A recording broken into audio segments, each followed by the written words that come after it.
ಮೂರು ಅಂಶಗಳು ಏನು ಅಂತ ಅಂದ್ರೆ, ಇವಾಗ ಪಾರ್ಲಿಮೆಂಟ್ ಸದಸ್ಯರು ಆಯ್ಕೆ ಆಗಿದ್ದಾರೆ.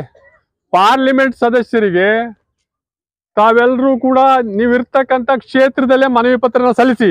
ಯಾಕೆ ಅಂತ ಅಂದ್ರೆ ನಮ್ಮ ಹಕ್ಕು, ನಮ್ಮ ಹೋರಾಟ, ನಮ್ಮ ಬದುಕು. ಆ ದೃಷ್ಟಿಯಿಂದ ನೀವು ಮನವಿ ಪತ್ರನ ಕೈಯಲ್ಲೇ ಬರೀರಿ. ನಿಮ್ಮ PPO ನಂಬರ್ ಹಾಕಿ, ನಿಮ್ಮ ಸರ್ವಿಸ್ ಬರೀರಿ, ನಿಮ್ಮ ಪೆನ್ಷನ್ ಅಮೌಂಟ್ ಬರೀರಿ. ನಿಮ್ಮ ಎಲ್ಲ ಅಂಶಗಳನ್ನು ಬರೆದು ಮನವಿ ಪತ್ರನ ಪಾರ್ಲಿಮೆಂಟ್ ಸದಸ್ಯರಿಗೆ ಎಲ್ಲರೂ ಎಲ್ಲೆಲ್ಲಿದ್ದಾರೆ ಕರ್ನಾಟಕದಾದ್ಯಂತ ಮನವಿ ಪತ್ರವನ್ನು ಸಲ್ಲಿಸಿ ಒಂದು ಫೋಟೋ ತೆಗೆಸ್ಕೊಂಡು ಕಳಿಸಿ ನಮಗೆ. ನಾವು ನಮ್ಮ ಇದನ್ನ ಎಲ್ರಿಗೂ ತಿಳಿಸ್ತೀವಿ. ನಮಗೆ ಅನ್ಯಾಯ ಮಾಡಿದ್ದಾರೆ, ನಮಗೆ ಮೋಸ ಮಾಡಿದ್ದಾರೆ, ನಮಗೆ ಪೆನ್ಷನ್ ಕೊಡ್ತಾ ಇಲ್ಲ. ಈ ದೃಷ್ಟಿಯಿಂದ ನಾನು ಎಲ್ಲ ಒಂದು ನಿವೃತ್ತ ನೌಕರಲ್ಲಿ ಮನವಿ ಮಾಡ್ಕೊತಾ ಇದ್ದೀನಿ. ತಾವೆಲ್ಲರೂ ಕೂಡ ಒಂದು ಮನವಿ ಪತ್ರನ ಪಾರ್ಲಿಮೆಂಟ್ ಸದಸ್ಯರಿಗೆ ಒಂದು 4-5 ಜನ 10 ಜನ ಹೋಗಿ ಮನವಿ ಪತ್ರನ ಸಲ್ಲಿಸಿ. ಇದು ನಮ್ಮ ಹಕ್ಕು, ನಮ್ಮ ಒಂದು ಭವಿಷ್ಯದ ದೃಷ್ಟಿಯಿಂದ ತಾವೆಲ್ಲರೂ ಕೂಡ ಇದನ್ನ ಈಡೇರಿಸಬೇಕು ಅಂತಕ್ಕಂಥ ಇದನ್ನ ನಾನು ಈ ಒಂದು ಸಭೆಯಲ್ಲಿ ಮನವಿ ಮಾಡ್ಕೊತಾ ಇದ್ದೀನಿ ಸ್ನೇಹಿತರೆ.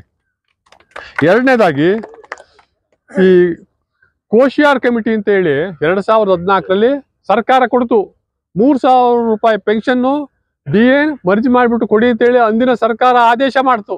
ಪಾರ್ಲಿಮೆಂಟ್ರಿ ಕಮಿಟಿ ಅಂದ್ರೆ ಅದು ಕಾನೂನುಬದ್ಧವಾಗಿ ನಡೀತಕ್ಕಂಥ ಒಂದು ಕಮಿಟಿ. ಅದು ಆ ಕಮಿಟಿ ಆದೇಶವನ್ನ ಸರ್ಕಾರ ಮುಚ್ಚಿಟ್ಟಿದ್ದಾರೆ. ಕೋಶಿಯಾರ್ ಕಮಿಟಿನ ಇಂಪ್ಲಿಮೆಂಟ್ ಮಾಡಿದ್ರೆ ನಾವ್ಯಾರು ಇವತ್ತಿನ ಒಂದು ಸಭೆಗೆ ಬರ್ತಕ್ಕಂಥ ಅಗತ್ಯನೇ ಇರಲಿಲ್ಲ. ನಮ್ಮ ಪೆನ್ಷನ್ 12-13 ಸಾವಿರ ರೂಪಾಯಿ ಬರ್ತಾ ಇತ್ತು. ಇವಾಗ ಸರ್ಕಾರ ನಿವೃತ್ತ ನೌಕರರಿಗೆ ಮೋಸ ಮಾಡಿ ನಿವೃತ್ತ ನೌಕರರಿಂದ ದುಡಿಸ್ಕೊಂಡು ಇವತ್ತು ನಮಗೆ ಅನ್ಯಾಯ ಮಾಡಿದ್ದಾರೆ ಸ್ನೇಹಿತರೆ. ಇದು ಎಲ್ಲ ಸಭೆಯಲ್ಲೂ ಕೂಡ ನಾನು ಮಾತನಾಡಿದ್ದೀನಿ. ಕೋಶಿಯಾರ್ ಕಮಿಟಿ ಅತ್ಯಂತ ಮಹತ್ವವಾದ ಒಂದು ಆದೇಶ. ಅದು ಸರ್ಕಾರನೇ ಮಾಡಿರ್ತಕ್ಕಂಥ ಒಂದು ಕೋಶಿಯಾರ್ ಕಮಿಟಿ ಆದೇಶದಲ್ಲಿ ರಿಪೋರ್ಟ್ ಕೊಟ್ಟದನ್ನ ಇವರು ಮುಚ್ಚಿಟ್ಟು ಕೂತಿದ್ದಾರೆ. ಆ ದೃಷ್ಟಿಯಿಂದ ಕೋಶಿಯಾರ್ ಕಮಿಟಿನ ಇಂಪ್ಲಿಮೆಂಟ್ ಮಾಡ್ತಕ್ಕಂಥದ್ದು ಅತ್ಯಂತ ಮಹತ್ವವಾದ ಸಂಗತಿ. ಮೂರನೇದಾಗಿ ಹೇಳ್ಬೇಕು ಅಂತ ಅಂದ್ರೆ ಸ್ನೇಹಿತರೆ,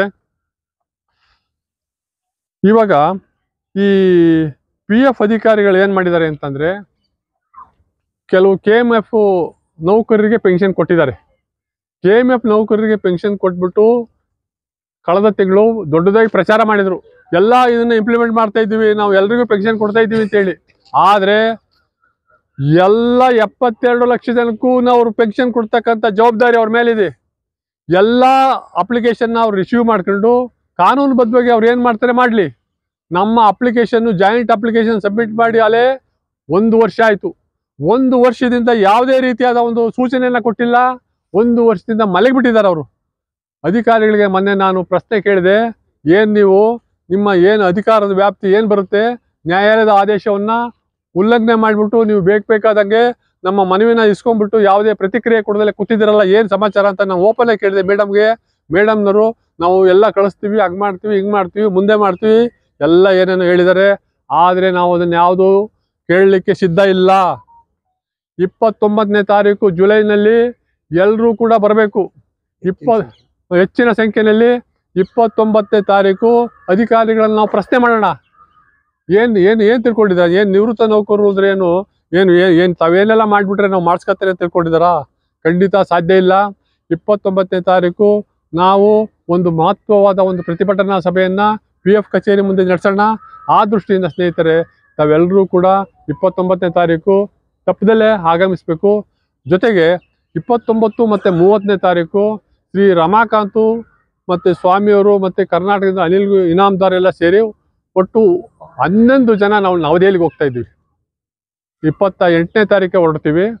29ನೇ ತಾರೀಕು, 30ನೇ ತಾರೀಕು, 31 ನಾವು 3-4 ದಿವಸ ನವದೆಹಲಿನಲ್ಲಿ ಇರ್ತೀವಿ. ನಾವು ನವದೆಹಲಿನಲ್ಲಿ ಹಲವಾರು ಅಧಿಕಾರಿಗಳು ಮತ್ತು ಕೇಂದ್ರ ಸರ್ಕಾರದ ಸಚಿವರನ್ನು ಕೂಡ ಭೇಟಿ ಮಾಡ್ತೀವಿ. ಆ ಒಂದು ಕಾರ್ಯಕ್ರಮ ಅತ್ಯಂತ ಮಹತ್ವವಾಗಿರ್ತಕ್ಕಂಥ ಕಾರ್ಯಕ್ರಮ. ಯಾಕೆ ಅಂತ ಅಂದರೆ, ನಾನು ಅವತ್ತು 29ನೇ ತಾರೀಕು ನಾವು ಯಾರೂ ಇಲ್ಲದೆ ಇದ್ರು ನೀವೇ ನಡೆಸ್ತಕ್ಕಂಥ ಜವಾಬ್ದಾರಿ ನಿಮ್ಮ ಮೇಲಿದೆ. ನಾವೆಲ್ಲರೂ ಒಂದೇನೆ. ನಾವು ಈ ರೀತಿಯಾದ ಮಾಸಿಕ ಸಭೆಯನ್ನು ಏನಕ್ಕೆ ಮಾಡ್ತಾ ಇದ್ದೀವಿ ಅಂತ ಅಂದರೆ, ನಮ್ಮಲ್ಲಿ ಅರಿವು ಮೂಡಬೇಕು, ಕಾನೂನಿನ ಬಗ್ಗೆ ನಮಗೆ ತಿಳುವಳಿಕೆ ಬರಬೇಕು, ನಮ್ಗೆ ಆಗಿರ್ತಕ್ಕಂಥ ಅನ್ಯಾಯವನ್ನು ನಾವು ಪ್ರತಿಭಟಿಸಬೇಕು. ಆ ದೃಷ್ಟಿಯಿಂದ ನಾವು ಈ ಒಂದು ಮಾಸಿಕ ಸಭೆಯನ್ನ ಮಾಡ್ತಾ ಇದ್ದೀವಿ. ಈ ಮಾಸಿಕ ಸಭೆಯಲ್ಲಿ ನಾವು ಮುಕ್ತವಾಗಿ ಚರ್ಚೆ ಮಾಡ್ತಾ ಇದ್ದೀವಿ ಎಲ್ಲ ಅಂಶಗಳನ್ನು. ನಾನು ಯಾವುದೇ ಅಂಶಗಳನ್ನ ಮುಚ್ಚುಮರೆ ಮಾಡಲ್ಲ. ಯಾಕೆ ಅಂತಂದ್ರೆ ಓಪನ್ ಆಗಿ ಹೇಳ್ತೀನಿ, ಯಾವ ಅಧಿಕಾರಿ ತಪ್ಪು ಮಾಡಿದ್ದಾರೆ, ಯಾವ ಸರ್ಕಾರ ತಪ್ಪು ಮಾಡಿದ್ದಾರೆ, ನಮ್ಗೆ ಯಾವ ಒಂದು ಬೇಡಿಕೆನ ಅವ್ರು ಏನು ಈಡೇರಿಸಿಲ್ಲ ಅದನ್ನೆಲ್ಲವನ್ನು ಕೂಡ ಈ ಒಂದು ಮೀಟಿಂಗ್ನಲ್ಲಿ ನಾನು ತಿಳಿಸ್ತಾ ಇದ್ದೇನೆ. ಉದಾಹರಣೆಗೆ ನಮ್ಮ ಮನವಿ ಪತ್ರನ ನೀವು ಓದಿ, ಮನವಿ ಪತ್ರದಲ್ಲಿ ಎಲ್ಲ ಅಂಶಗಳನ್ನು ಹೇಳ್ತೀನಿ ನಾನು.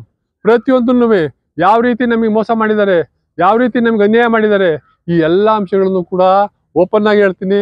ಈ ಒಂದು ಏನು ಮಾಸಿಕ ಸಭೆ ಅಂತಕ್ಕಂಥದ್ದು ಏನಿದೆ ಅದು ಒಂದು ಮುಕ್ತವಾಗಿ ಮಾತನಾಡ್ತಕ್ಕಂಥ ಸಭೆ. ಇದು ನಮ್ಮ ಮುಂದಿನ ಕಾರ್ಯರೂಪದ ಬಗ್ಗೆ ಚರ್ಚಿಸಿ ನಾವು ಏನು ಕ್ರಮ ಕೈಗೊಳ್ಬೇಕು ಅಂತಕ್ಕಂಥದ್ದನ್ನ ಈ ಒಂದು ಮಾಸಿಕ ಸಭೆಯಲ್ಲಿ ಚರ್ಚಿಸಿ ನಾವು ಕ್ರಮ ಕೈಗೊಳ್ತೀವಿ. ಆ ದೃಷ್ಟಿಯಿಂದ ಸ್ನೇಹಿತರೆ, 29ನೇ ತಾರೀಕು ಅತ್ಯಂತ ಮಹತ್ವವಾದ ದಿನ. ಆ ದಿನ ನಾನು ಮನವಿ ಪತ್ರವನ್ನು ಸಿದ್ಧಪಡಿಸಿಕೊಡ್ತೀನಿ.